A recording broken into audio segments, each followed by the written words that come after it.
मुंडेंच्या राजकारणाचं आता काय होणार? प्रीतम मुंडेंना उमेदवारी दिली नाही, पंकजा मुंडेंचा पराभव झालाय. मग आता गोपीनाथ मुंडे यांच्या दोन्ही मुलींचं नेमकं काय होणार, असा सवाल चर्चेला जात असताना एक गोष्ट प्रामुख्याने बीडमध्ये आजूबाजूच्या परिसरात घडताना दिसतेय, ती म्हणजे मुंडेंच्या समर्थकांच्या होणाऱ्या आत्महत्या, होणारी आंदोलनं, शहर बंदची हाक. त्यामुळे पंकजा मुंडेंपेक्षा कार्यकर्त्यांच्या जिव्हारीच पंकजा मुंडे यांचा पराभव लागल्याचं पाहायला मिळते. या पराभवामुळे कार्यकर्त्यांनी कोणतं पाऊल उचललंय, काय घडतंय, का घडतंय, या सगळ्याबद्दलच या व्हिडिओच्या माध्यमातून जाणून घेऊयात. नमस्कार, मी Sanjana, times of democracy TOD मराठीमध्ये आपलं स्वागत. नुकताच झालेल्या लोकसभा निवडणुकीत बीडचा निकाल हा अत्यंत धक्कादायक होता. बीडमध्ये अत्यंत चुरशीच्या लढतीत भाजप नेत्या पंकजा मुंडेंना पराभवाचा सामना करावा लागला. मराठा आंदोलनामुळे हिंसेची धग बसलेल्या बीड लोकसभा मतदारसंघात शरद पवारांच्या राष्ट्रवादी काँग्रेसकडून बजरंग सोनवणे यांनी विजय मिळवला. पण या पराभवानंतर काय काय घटना घडल्या हे पाहूयात. पंकजा मुंडे यांच्याबाबत अहमदनगरच्या पाथर्डी तालुक्यातील शिरापूर येथील एका युवकाने आक्षेपार्ह स्टेटस ठेवल्यावरून तणाव निर्माण झाला होता. दरम्यान याबाबत मुंडे समर्थकांनी संबंधित तरुणावर गुन्हा दाखल करण्याची मागणी केली होती आणि त्याच्याबद्दल आता त्याच्यावर गुन्हा दाखल करण्यात आला. या पार्श्वभूमीवरच OBC समाज आणि सखल वंजारी समाजाच्या वतीनं पाथर्डीत बंदची हाक दिली होती. आता नेमकं त्या पोस्टमध्ये काय होतं हे सांगायचं झाल्यास, आरोपीने फेसबुकवर काही कार्यकर्ते नाचत असलेला एक व्हिडिओ पोस्ट केला. तसेच व्हिडिओ खाली आक्षेपार्ह पोस्ट देखील केली होती. याच पोस्टरवरून पुकारण्यात आलेल्या बंदचे परिणाम परळीमध्येही झाले. परळीमध्ये देखील बंद पुकारण्यात आला. पुकारण्यात आलेल्या बंदला परळी शहरातील व्यापाऱ्यांसह दुकानदारांकडून मोठा प्रतिसाद मिळाला. परळीशिवाय वडवणीमध्ये देखील बंद करण्यात आला होता. थोडक्यात काय तर या आक्षेपार्ह पोस्टवरून शिरूर आणि परळी शहर सुद्धा बंद करण्यात आलं होतं आणि नंतर वडवणी देखील. यानंतर हे सत्र थांबलं नाही, तर यानंतर पंकजा मुंडेंच्या पराभवामुळे नाराज झालेल्या कार्यकर्त्यांनी आत्महत्या केल्याच्या बातम्या देखील समोर येऊ लागल्या.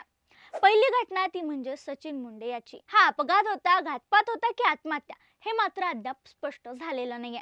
लोकसभेचा निकाल लागण्यापूर्वी या इसमाचा एक व्हिडिओ व्हायरल झाला होता. पंकजाताई नाही झाली सच्चा गेला असा व्हिडिओ होता आणि तो व्हिडिओ व्हायरल झाला होता. त्यानंतर 7 जून रोजी सचिनचा मृतदेह बोरगाव पाटीजवळ आढळून आला. त्यांना आत्महत्या केली असं सांगितलं जाते पंकजा मुंडे यांच्या पराभवामुळे. यानंतर अजून एक घटना घडली बीडच्या अंबेजोगाई तालुक्यातील. पांडुरंग रामभाऊ सोनवणे या 30 वर्षीय तरुणाने मी पंकजा मुंडे यांचा पराभव सहन करू शकत नाही म्हणून मी आत्महत्या करत आहे असं लिहिलं. तिसरी घटना बीडच्या आष्टी तालुक्यातील चिंचेवाडी येथील मुंडेंच्या पराभव जिवारी लागल्यानं एका तरुणानं गळफास लावून आत्महत्या केली. या सगळ्या घटनेनंतर पंकजा मुंडेंनी कार्यकर्त्यांना व्हिडिओच्या माध्यमातून भावनिक साथ घातली. असा जीव देऊन भागणार नाही रे बाळांनो, मग मी कसं काम करू? मी तुम्हाला हात जोडून विनंती करते, मी तुमच्याकडे यायले पण माझा पायच उचलत नाही. सांत्वनासाठी माझ्याकडे शब्द नाही. मी येत आहे, कृपा करून. माझी शपथ आहे तुम्हाला, मी साहेबांची शपथ घालून पाहिली, पण माझी शपथ आहे तुम्हाला, स्वतःच्या जीवाला काहीही करून घेऊ नका असं म्हणत पंकजा मुंडेंनी X अकाउंटवरून हा व्हिडिओ शेअर केला. मग हे असं होतंय का? पंकजा मुंडेंचे कार्यकर्ते असं का करतायत याचा अंदाज बांधल्यास आता बघा, 2019 मध्ये परळीमधून विधानसभेमध्ये पंकजा मुंडेंचा पराभव झाला. त्यानंतर पंकजा मुंडेंच्या राजकारणाला उतरती कळा लागली अशी चर्चा आणि कुजबूज सुरू होती. त्यानंतर विधान परिषदेवर देखील पंकजा मुंडेंची वर्णी लागेल असं वाटत असताना तिथं देखील त्यांना संधी देण्यात आली नाही. नाराज झालेले मुंडे समर्थक आणि वंजारी समाज यांचा विचार करत त्यांना लोकसभेची उमेदवारी दिली गेली. पण ही निवडणूक जास्तीत जास्त जातीय ध्रुवीकरणावर आधारली होती, तशी ती पार देखील पडली. त्यामुळे मुंडे समर्थकांनी देखील मोठ्या प्रमाणात प्रयत्न केले, मात्र तरी देखील पंकजा मुंडे यांचा पराभव झाला. आणि याच पराभवामुळे कुठेतरी मुंडे घराण्यावर प्रेम करणाऱ्या कार्यकर्त्यांच्या जिवारी हा पराभव लागला. बीड म्हणजे गोपीनाथ मुंडे, बीडचा लोकनेता म्हणजे गोपीनाथ मुंडे असं समीकरण गेले अनेक वर्षामध्ये बीडमध्ये रुजले. लोकांनी ते जपलंय.